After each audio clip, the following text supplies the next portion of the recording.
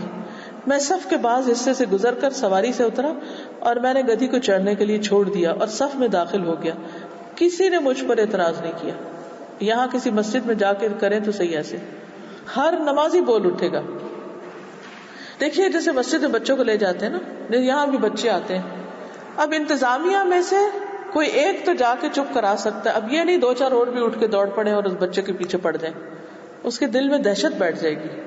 ایسے ہی بچے جب مسجد میں جاتے ہیں نا اور وہ بھاگنے لگتے ہیں تو جس نمازی کے آگے سے گزرتے ہیں وہ اس کو آنکھیں دکھاتے ہیں کہ یہ تم غلط کر رہے ہو. اچھا اس کا نتیجہ کیا ہوتا ہے، ان کو مسجد جانے کے نام سے خوف آنے لگتا ہے کہ وہاں آنکھیں نکالنے والے لوگ بیٹھے ہوں گے. تو اس میں کیا ہے کہ آپ اپنا کام کریں. دیکھنا بھی ہے تو ماں کو دیکھ لیں کہ وہ کیا کر رہی ہے، چپ کرا بھی رہی ہے یا نہیں، کیونکہ بعض مائیں بھی بالکل کیئرلیس ہو جاتی. تو اس صورت میں تھوڑا بتانا اور تھوڑا چھوڑ دینا چاہیے. عبداللہ بن عمر کہتے ہیں کہ ایک آدمی نبی صلی اللہ علیہ وسلم کی خدمت میں حاضر ہوا اور پوچھا یا رسول اللہ ہم خادم کو کتنا معاف کریں؟ آپ خاموش رہے. اس نے پھر سوال کیا، آپ خاموش رہے. جب تیسری بار پوچھا تو آپ نے فرمایا 70 بار معاف کرو. تو بچے بھی ایسے ہی ہیں کہ 70 بار معاف کرو ان کو، اور ہر روز 70 بار کہا ہے، یہ نہیں کہ ٹوٹل 70 بار. ابن عمر سے مروی ہے ایک آدمی نے حضور صلی اللہ علیہ وسلم کی خدمت میں حاضر ہو کر کہا یا رسول اللہ میرا ایک خادم ہے جو میرے ساتھ برائی اور ظلم کرتا ہے، کیا میں اسے مار سکتا ہوں؟ فرمایا اس سے روزانہ 70 مرتبہ درگزر کرو. پھر اسی طرح یہ ہے کہ کسی کام کے انکار کا موقع دینا. کہ بعض اوقات آپ بچوں کو کام کہتے ہو کہ میں نے نہیں کرنا، اچھا کوئی بات نہیں میں خود کر لیتی ہوں. نہیں آپ ہمیں پھر برا محسوس کراتی جب آپ کہتی ہیں میں خود کر لیتی. تو یہ ہے کہ اس سے بچے کو احساس بھی ہو جاتا لیکن شرمندہ بھی نہ کریں. ایک مرتبہ اسامہ بن زید دروازے کی چوکھٹ پر لڑکھڑا کے گر پڑے، خون نکل آیا. تو آپ نے کسی سے کہا کہ اس کی گندگی صاف کر دو، تو ان کو وہ کام اچھا نہ لگا. نبی صلی اللہ علیہ وسلم خود صاف کرنے لگے اور فرمانے لگے اگر اسامہ لڑکی ہوتی تو ہم اسے خوب زیورات اور عمدہ کپڑے پہناتے اور اس پر خرچ کرتے. تو اس سے پتہ چلتا ہے کہ جب بچے کو چوٹ لگ جائے وہ رونے لگے تو اس کو مختلف اچھی باتیں کر کے بہلانا بھی چاہیے. مجاہد کہتے ہیں کہ ابن عمر فتح مکہ کے موقع پر موجود تھے. اس وقت ان کی عمر 20 سال تھی، 20 ایئرز. ان کے پاس ایک ڈٹ جانے والا گھوڑا اور ایک بھاری نیزہ تھا. وہ جا کر اپنے گھوڑے کے لیے گھاس کاٹنے لگے. نبی صلی اللہ علیہ وسلم نے پیار سے نام لے لے کر انہیں روکا کہ اے عبداللہ، اے عبداللہ. یہ نہیں کہا گھاس نہ کاٹو، یہ کیا کر رہے ہو، نا او عبداللہ، او عبداللہ. 20 سال کے. اب مثلاً جب آپ کا بچہ یعنی ٹین ایج میں بھی آ جائے تو پھر ہم کہتے ہیں اب تو بڑے ہو گئے، اب تو سمجھ جانا چاہیے، ابھی بھی نہیں عقل ہے، کب سمجھو گے؟ تو اس میں یہ ہے کہ بعض اوقات نام بول کے یہ کام نہ کرو، جملہ مکمل کرنے کی ضرورت نہیں، صرف پیار سے 1-2 دفعہ سلام کر دیں، نام بول دیں، اس کو سمجھ آ رہی ہے وہ کیا کر رہا ہے، وہ رک جائے گا. پھر اتنے خوبصورت انداز ہے نبی صلی اللہ علیہ وسلم کے، لیکن ہم بس ایک ہی گھسے پٹی طریقے پر عمل کر کے اور بچوں کو باغی کر دیتے ہیں. پھر اسی طرح اگر کوئی غلطی ریپیٹ کرے تو اس پر خود سے انہیں کہیں کہ اچھا دوبارہ کرو، ٹھیک کرو. بہت زیادہ انسٹرکشنز نہیں دینی کیونکہ وہ کنفیوز ہو جاتے ہیں. مجھے اچھی طرح یاد ہے کہ میری ایک چھوٹی بہن تھی، تو ایک دفعہ میری والدہ نے گھر کے کچھ کام بتائے، میں جا رہی ہوں تو یہ بھی کرنا، یہ بھی کرنا، یہ بھی کرنا، 4-5 تھے. تو وہ کہنے لگی مجھے سارا نہیں یاد رہے گا. یعنی اتنے بعض اوقات ایک ہی وقت میں بچوں کو پوری لسٹ سنا دیتے ہیں، ان کو یاد نہیں رہتا، یا اتنی تیز بات کرتے ہیں کہ ان کو سمجھ نہیں آتی. تو اس سے کیا ہے کہ ان کو کام بتا دیں، اور جیسے میں نے پہلے کہا نا، اشارے، کچھ آوازیں، کچھ الفاظ، چھوٹے لفظ، مختلف چھوٹے چھوٹے طریقے سے بات، کیونکہ ان کی کیپیسٹی کم ہوتی. جب کیپیسٹی کم ہوتی ہے تو دینا بھی کم چاہیے، کم انسٹرکشنز، بہت لمبی نہیں. اسی لیے آپ دیکھیں گے کہ بعض اوقات جب آپ ایک بات شروع کرتے تو